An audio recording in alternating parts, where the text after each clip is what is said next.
Welcome back, everyone. On this episode I wanted to talk about somewhat of a state of the union with where the 2014 Mustang GT is that is in the horseplay hobby stable right now. I get a lot of questions about what kind of exhaust do you have, or what kind of engine mods do you have, what kind of chassis stiffening, suspension. Rather than answering those questions one by one, I think the best thing to do is just do a where are we at right now video. I've got some big stuff coming up over the course of the next couple months. We're going to be putting some videos out about that. But in this video I just want to let you know where we're at with stuff like engine modifications, suspension, chassis stiffening, visual upgrades, that sort of stuff. We're also going to do a drive along video and let you guys know a little bit more in depth about this car.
Hey gang, so here we are finally inside the Mustang that you've all wanted to see a little bit of ride along, so that's what we're going to give you today.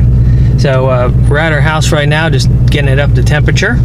We've got all of the modifications that are listed previously in this video. A lot of suspension work done to this car. This is actually the first ride we're giving it with the aluminum drive shaft and the BMR A-arm support, so I'll be experiencing that first time just like you are. Got the Barton short throw shifter, real precise gear changes. The one thing I noticed right out of the gate with this Ford Performance drive shaft, it's way less clunky. It's a lot smoother. I don't know how else to explain it other than that. I honestly can't believe the difference that that drive shaft made.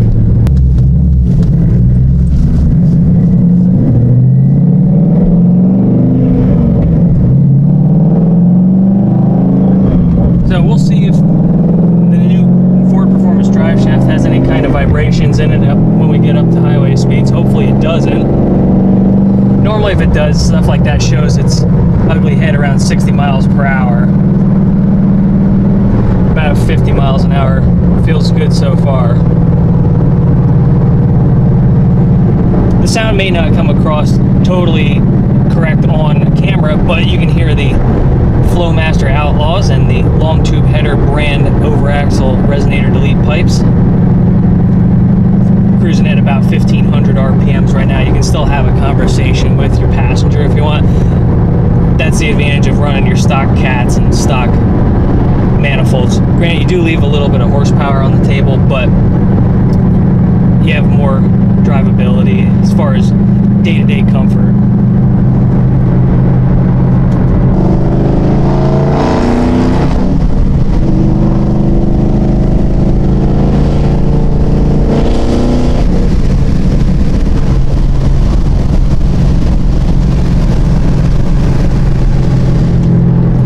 The new BMR A-arm support brace definitely helps.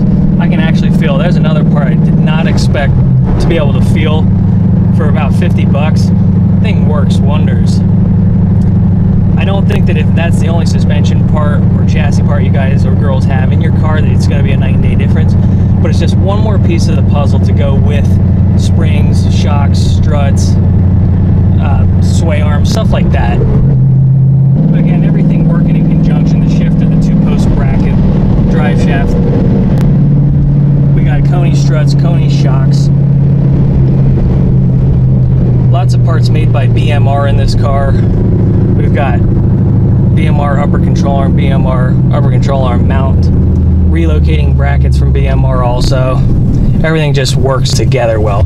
So make sure you guys do a little bit of research before you go ordering parts. Make sure that you're not putting drag suspension parts in conjunction with handling parts. They're going to kind of work against one another, so to speak. You want to match everything. The power comes on nice and smooth. It's kind of like an excited puppy dog with this car being naturally aspirated right now. The power's just ready to go at any time. We have a Steeda lightweight aluminum water pump pulley, JLT cold air intake. We've got some SR performance coil packs, the C&L mass air meter, larger throttle body, the JLT oil catch can. All this stuff's working in unison. We're going to go over a little bit of windy here. We'll see how the suspension handles. Nice and tight. Nice and flat through the corners. Like I was saying, that BMR A-arm support brace absolutely helps keep it flat.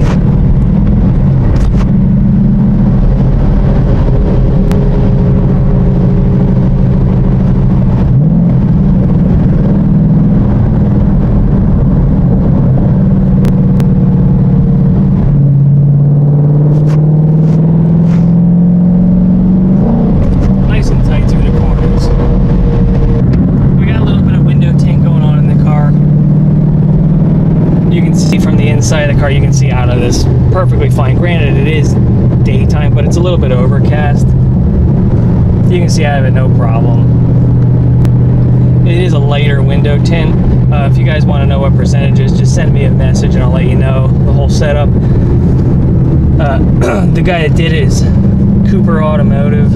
We're in southeast Pennsylvania. He's kind of the go-to guy, at least in this county. With the suspension and everything, like I was saying before, the car is just buttery smooth. It soaks up the bumps pretty well, and that's with the combination of the Eibach Pro springs. We got Coney orange struts, Coney orange shocks in the back, a handful of other stuff. We got our pinion angles corrected. We've got the lower control arms in the correct spot with the BMR lower control arm relocating brackets. Due to having a bigger rear end differential cover, we had to use a BMR panhard bar relocating bracket. Got a white line suspension adjustable panhard bar. We centered the rear of the car. I know we don't have a video on that, but it's actually got a turnbuckle where you can center the rear axle of the car, get it just right. So everything's set up correctly with this car. Feels great.